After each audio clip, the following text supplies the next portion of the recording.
El Evangelio de este domingo es el relato de la anunciación del ángel a María, es decir, de la encarnación del Hijo de Dios en sus entrañas purísimas. Hay numerosas obras de arte que describen esta escena tan linda, pinturas y también vitrales, como los de la iglesia del Colegio del Verbo Divino, donde yo trabajo, en que hay un precioso vitral de la Anunciación. Este relato comienza con las palabras del ángel a María: alégrate. Cuando rezamos el Ave María decimos Dios te salve, que significa en realidad Dios te salude, pero el original es alégrate, palabra en que resuena el Antiguo Testamento. En el libro del profeta Sofonías, por ejemplo, Dios dice: alégrate, hija de Sión, porque el Señor ha cambiado tu suerte. La hija de Sión se refiere a la ciudad de Jerusalén, en el fondo al pueblo judío. Sión es la montaña donde está edificado el templo de Jerusalén. Por lo tanto, alégrate, hija de Sión, significa alégrate, Jerusalén. ¿Y por qué? Porque Dios viene a salvarte. Desde tiempos antiguos, el pueblo de Israel estaba triste porque estuvo oprimido por potencias extranjeras. Llevaba 600 años sin ser un país libre. Pero con la venida del Mesías, todo iba a cambiar. A eso se refiere ese saludo del ángel: María, alégrate, porque Dios viene a anunciar algo relacionado con la venida del Mesías. Después el ángel le dice: llena eres de gracia. Esta es otra expresión fundamental en el Nuevo Testamento. Los que saben griego y lo dominan bien, no es mi caso, que yo estudié solamente 2 semestres, saben que la palabra kecharitomene es una forma de expresar algo completo, es decir, María tiene tanta gracia que ya no le cabe más. No puede tener más gracia que lo que ella tiene. En la traducción al español no se nota mucho la diferencia. Si uno lee, hay textos que dicen, por ejemplo, que Isabel, la madre de San Juan Bautista, estaba llena de gracia, pero en griego es diferente. Y la palabra, entonces, kecharitomene se usa solamente para Jesús y para María. Y esta palabra es la base bíblica de algunos de los dogmas marianos, como por ejemplo, la Inmaculada Concepción, es decir, que María no tuvo pecado original, que María nunca cometió pecado, e incluso la Asunción de María, es decir, que su cuerpo no sufrió la corrupción del sepulcro, también está de cierta manera contenida en esa expresión. Sería largo explicarlo, lo haría en algún otro momento. El ángel continúa: el Señor está contigo. Está ahora y siempre lo ha estado. Por lo tanto, todos los planes que María había hecho antes de ese momento no eran locuras que ella hubiera tenido, sino que eran planes dirigidos por Dios mismo. María se da cuenta que es un anuncio extraordinario el que le está haciendo el ángel, y ella, dice la expresión del Evangelio, se turba. Quizás entiende bien el contenido, pero se pregunta: ¿por qué a mí me dice esto? Quizás nunca pensó que Dios fuera a fijarse en ella, como para anunciarle algo tan importante como la venida del Mesías. Ante esto el ángel le dice: no temas. Estas palabras tan bonitas muchas veces las ha dicho Dios en el Antiguo Testamento. Y después Jesús también las dirá a Pedro: no temas, no tengan miedo. Aquí el ángel de Dios le dice a María: no temas.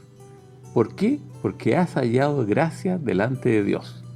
Lo que sigue en el fondo significa, es una larga frase, dice: darás a luz un hijo, será grande, y el Señor Dios le dará el trono de David, su padre, y reinará para siempre. Bueno, toda esa expresión larga significa algo bien concreto. Tú serás la madre del Mesías. Tú serás la madre del Mesías. Ante esas palabras grandiosas, ella dice: ¿cómo puede ser esto si yo no conozco varón? Esa palabra ha complicado mucho a las tradiciones, a las generaciones de cristianos. La palabra conocer, en sentido bíblico, significa tener relaciones íntimas, por ejemplo, entre el marido y la mujer. En el Antiguo Testamento, Abraham conoció a su esposa Sara, ella concibió y dio a luz un hijo, a quien nosotros sabemos que llamaron después Isaac. Y hay varios textos bíblicos en que usan la palabra conocer en ese sentido, de la relación íntima de un hombre y una mujer que permite que la mujer conciba y dé a luz un hijo. Entonces María dice: ¿cómo puede ser esto si no conozco varón? Uno se pregunta: ¿y por qué María dice eso? Si ella estaba de novia, se iba a casar en un tiempo más, y cuando esa guagua naciera, entonces esa guagua iba a ser el Mesías, uno podría preguntarse. Entonces, ¿por qué María dice eso? Hay diferentes explicaciones. Le voy a decir dos. Una es que ella entendió que el ángel le decía que en ese preciso momento ella quedaría encinta. Y ella se pregunta, ¿cómo puede ser así cuando yo aún no convivo con mi prometido José? No sabemos bien las costumbres matrimoniales de esa época, pero por lo que deducimos de los textos es que realmente María ya era legalmente la esposa de Jesús, pero que aún no vivían juntos. ¿Cuándo irían a vivir juntos? No sabemos, si eran en 2 años más, en 3 años. Pues si fuera esa la explicación, sería en bastante tiempo más. O sea que los planes de José y María era empezar a vivir juntos, por ejemplo, en 3 o 4 años más. Entonces por eso que María dice, ¿y cómo puede ser esto si no conozco varón, si me faltan todavía 3 o 4 años para vivir con mi marido? ¿Cómo voy a quedar esperando ahora? Bueno, esa es una de las explicaciones. La otra explicación, que personalmente a mí me gusta más, aunque hay mucha gente que la cuestiona profundamente, es que María había hecho una promesa de virginidad, es decir, una especie de voto de castidad, y que por eso pone esa objeción. Eso no es una idea mía, no. Hay grandes santos, empezando por San Gregorio de Niza, un obispo del siglo IV, ¿ya?, de lo que actualmente es la zona de Turquía, parte de esa época del Imperio griego, el Imperio romano de Oriente. Bien, San Gregorio de Niza, que curiosamente era un hombre casado, él da esa versión de que María tenía en el fondo la intención de permanecer virgen y que San José respetaba esa opción. Y después grandes santos de Occidente, como San Ambrosio, obispo de Milán, San Agustín, del norte de África, pero dentro del ambiente de habla latina, de lengua latina, y muchos otros veían siempre en estas palabras de María una objeción. ¿Por qué? Porque ella se había consagrado a Dios en una vida virginal, con el consentimiento de José, su marido. Hay muchos teólogos modernos que dicen que esto es imposible, que en esa época nadie hubiera hecho eso. Dice, podía ser que algún varón fuera célibe. Realmente habían algunos monjes, como los esenios, que para apurar la venida del reino de Dios tenían una vida célibe. Entonces podría ser, por ejemplo, que José fuera célibe, pero no María. ¿Y por qué? Porque una mujer tenía el deber religioso de ser madre.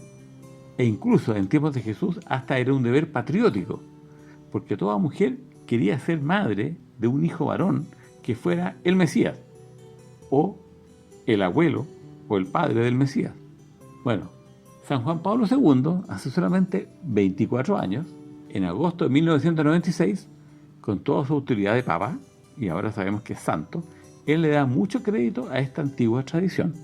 Es la explicación que a mí más me gusta. Bien, esta explicación del propósito de virginidad de María es muy buena y permite entender por qué María pregunta ¿cómo puede ser esto si no conozco varón? E incluso permite entender la reacción de José, que la narra el evangelista Mateo, que refleja una tradición bastante independiente.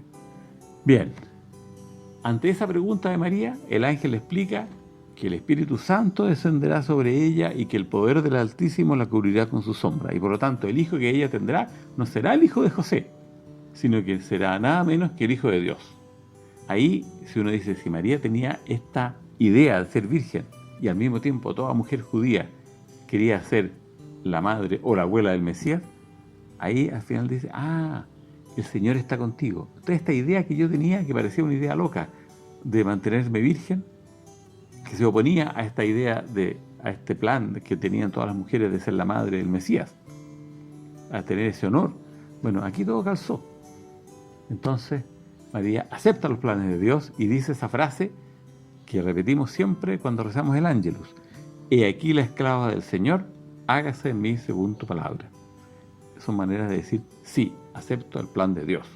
Con esas palabras María acepta el plan de Dios y concibe en su vientre al Hijo de Dios. O, usando las expresiones de San Juan en el prólogo de su Evangelio, que también toma la versión del Ángelus. En ese momento, el Verbo se hizo carne y habitó entre nosotros. Sabemos que 9 meses después de este episodio, nace en Belén el Hijo de Dios, que es lo que celebramos en pocos días más en Navidad. Que Dios nos ayude a contemplar la grandeza de este misterio.